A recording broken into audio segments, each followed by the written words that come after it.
Welcome to You Relevant, the podcast that is all about helping you find relevance in the economy of now. I'm Mike Wheeler, author, entrepreneur, and online instructor, and now here's this week's episode of You Relevant. Rebecca, you had mentioned that whenever you had your first Salesforce job, you were going to Dreamforce and you were not certified yet. So a lot of people think they have to have certifications before they get hired. I think that you proved otherwise on that. And then also you overcame, because you've came in relatively more recently, I guess about 3 years of experience now. And over those past 3 years, especially, the market has gotten tighter. So can you speak to how you separate yourself from the quote unquote competition and how you've been able to, land that first role and then piggyback onto where you are now as well? So can you speak to, getting certified after you have a job, how to land those jobs? Because there's a lot of people out there that think that, it's no longer attainable. So what would you say to those individuals? I would definitely say it's still attainable. I think that certifications are not a prereq to getting a Salesforce job. I do think, however, having like somewhere indicated in your conversation, in your resume, something just wherever you're looking for jobs, the fact that you are actively learning Salesforce, those Trailhead badges, those super badges, even they're certifications in like a pseudo kind of sense. But that was game changer for me because I was able to speak to a lot of the stuff that I was asked about in my interview. Like on the LinkedIn posting for most of these jobs that I've applied for, the sales ops analyst along the way, the rev ops, et cetera, et cetera. My older sister told me to take a screenshot of that posting and then look at the responsibilities and take what I did in the military and translate what I did into what they were looking for. So like, for example, they were looking for someone who was good with data analytics, like someone who could like identify like KPIs and do trend analysis. And I was like, well, in the military, I was able to do trend analysis and data analytics all day. So like, here's my background, here's my experience. I can translate it into this. And oh, by the way, I'm actively learning stuff on Trailhead and I'm studying for my certification coming up. And I was able to leverage that with Pt.2 after I got onboarded. They actually sent me a $100 voucher towards my exam at the time. And they were like, here, go ahead and go get this certification since you've been studying for it already. So that was pretty cool.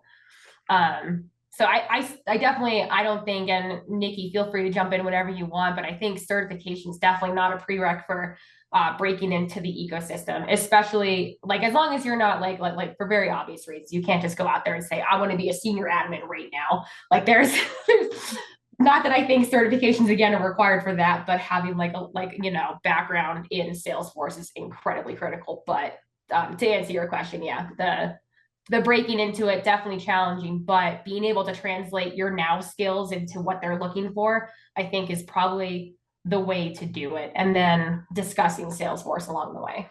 Okay, excellent. So Nicole, I noticed you are a CRM manager. Is that your title? Yes, it is correct. Okay, so what other systems beyond Salesforce do you find yourself dealing with? Oh my gosh, tons and tons and tons. So yes, I am responsible for everything Salesforce. So anything that happens in Salesforce goes through me first, and I say yay or nay. But I also do all the like project management for it, and the build, and the development, and the training, and the enablement, and all the things inside of Salesforce. But we have a lot of integrations with Salesforce. So I work in HubSpot, which we use for marketing. So we have HubSpot and Salesforce connected, and we pass the information back and forth. I did an implementation of LeanData for lead routing and account management and a lot of other more complicated processes too. We also use Clearbit, and then we use Apollo for contact enrichment and sales outreach. We use LinkedIn Sales Nav. And then I think the biggest one is we just did a data cloud implementation, which I was the only one working on that with our implementation partner. And I can speak into more detail about that too, since that's like the hot topic for Salesforce right now. But being able to do that implementation for a startup company was pretty incredible, and I learned a lot. We're using it in a different sense where like we had a custom integration between our internal database that sends information from our internal database into Sales Cloud, but it was a little like spotty, it broke, it would take up a lot of API calls. We needed engineering to like fix things for us on it when it broke, or if we needed new things. So what we have now is we have BigQuery connected to Data Cloud, and then Data Cloud sends information to Sales Cloud. And then we have it Sales Cloud to Data Cloud to BigQuery. So basically we're using it as like an ETL tool to take information, transform it, and put it in our destination. And it's pretty cool, and it's opened up a lot of new avenues for all the teams, both that use Sales Cloud and then everybody who uses BigQuery for our reporting. Very nice. So I noticed that you had the Data Cloud Consultant certification as well. So it's always helpful to have a project you're working on to help inform your studies and vice versa. So what's the big takeaway from attaining that certification? Any advice for those aspiring to get Data Cloud certified? Yes.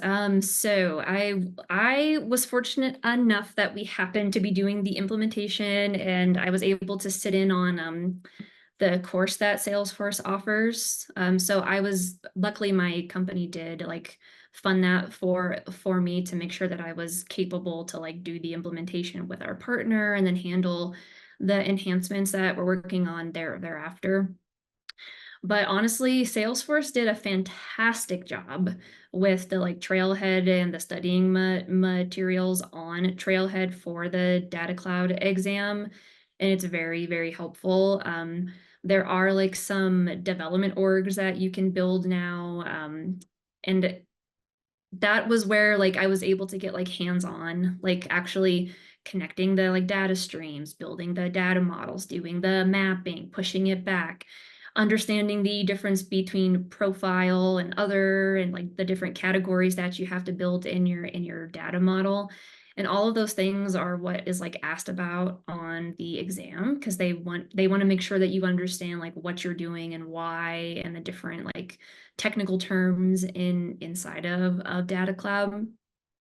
There are a lot of different use cases for Data Cloud too. I think ours is like a little bit different than like what Data Cloud was originally intended for. So I think it's like gonna open up. But the materials on Trailhead, I think, are very, very valuable for anybody like looking for a way to try to study and get organized for the exam.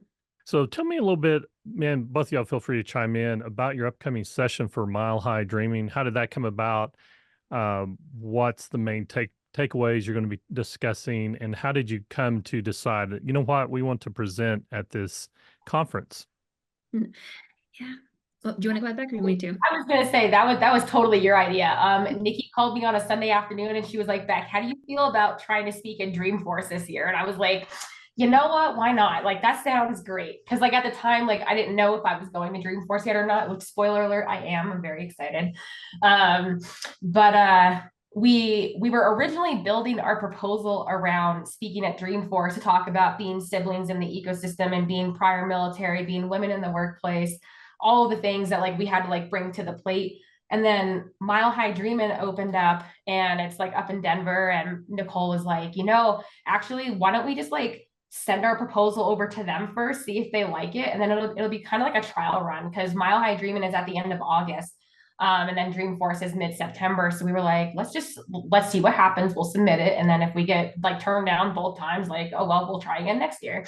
And then Nikki gives me a call. What was it? Friday, like 2 o'clock in the afternoon, like when they announced the speakers. She was like, Becca, oh my God, we're speaking at Mile High Dreaming.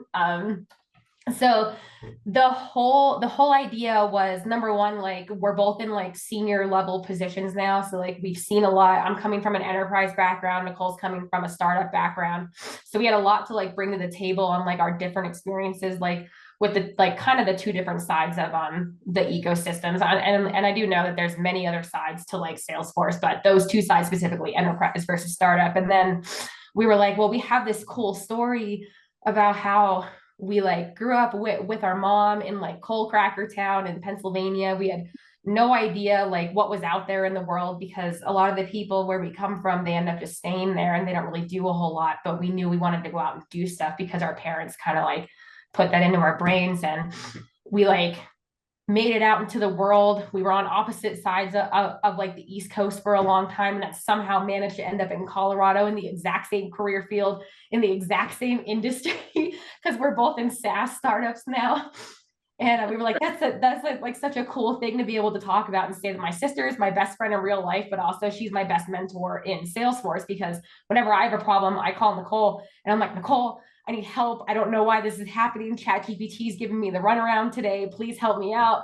And Nicole will give me something to like go off of, and like vice versa too, because like I've seen things that she hasn't, and she's seen things that I haven't. And it's like a cool relationship that we were like really excited to share, like be like, look like what happened, like how this like transformed our careers. And then additionally, something that I didn't know about until I was like working on my second certification is that Salesforce has a whole military program dedicated to veterans. And like, shout out to VetForce. I'm not sure what they're called anymore, because like when you type in VetForce now, it pops up military for Salesforce.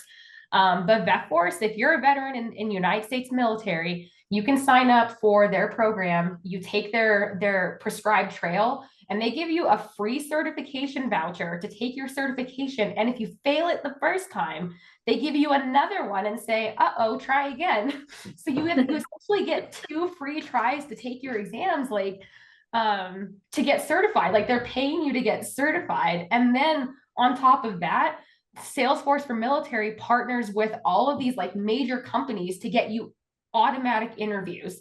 So like if you're looking, like if you're military, like, and you're looking to break into the ecosystem, like that is your avenue right there. It is free. All it takes is for you to dedicate your 40 hours a week of like, if you're not working, 40 hours of studying and training and doing what you need to do and like getting ready for interviews. And like that was a game changer. And the fact that I didn't get talked to about that when I was talking to like my VA coaches and whatnot on the way out, and I was mentioning Salesforce, no one knew about that. It wasn't part of the thing. And I found out, I think in like December, it's like 2 months after I got my admin cert, and I was like, man, if I would have known that, like, oh my gosh. So we wanted to talk about that and like kind of how we utilized like our resources that we had available, the free ones provided by Salesforce, and then like your courses too. Like we're like, there's all of these things that like you can use to get certified if you put in the time and the effort, and then you can see what happens. Nicole's been in Salesforce for what, 7 years now, Nikki?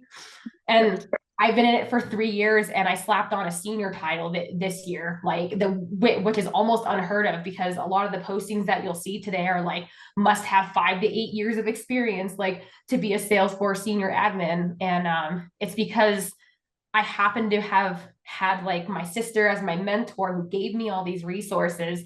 And then I discovered all these other resources along the way. So like, I'm kind of like you, Mike. I've been, anybody who has a pulse, I'm like, do you want to do Salesforce? Like, look how cool this is. It's free. Like it's totally free. You just have to want to do it. I'll also chime in here too. I actually had a mentor through the Salesforce mentorship program right before I got my first, but like product ownership. Like I was a sales operation analyst was my title, but I really owned Salesforce in that role, and his name was Russ Feldman. So if Russ, if you happen to be watching this too, I think Salesforce does offer that. And I think getting like if you can and have the time to apply and dedicate to that, it's really helpful, because you do get paired with people who are much more experienced than you. And I think me being brand new, and I think at the time he owned his own Salesforce consultancy, so I was able to like pick his brain about the different things that he works on, and what like clients look for in different like avenues that he's been down.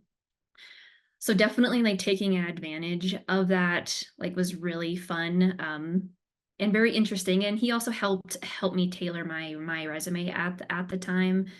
There are also a lot of folks out there now who are very good at resume tailoring. Becca introduced me to one when I got laid off last year, actually, due to like business restructuring as well. Her name was Megan, and she really helped me like fine tune my resume with all of my Salesforce skills to make it like showcase everything that I've learned and know. So I think like during our presentation at Mile High Dreamin, it's just really opening up like the eyes of everybody who is there about what is available, what's free.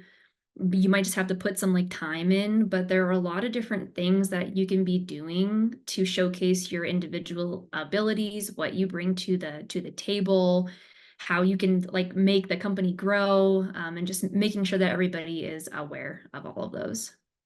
Kind of to round this out, what's next for both of you? What either next certification, next skill, whatever that may be, what's on the horizon for you both?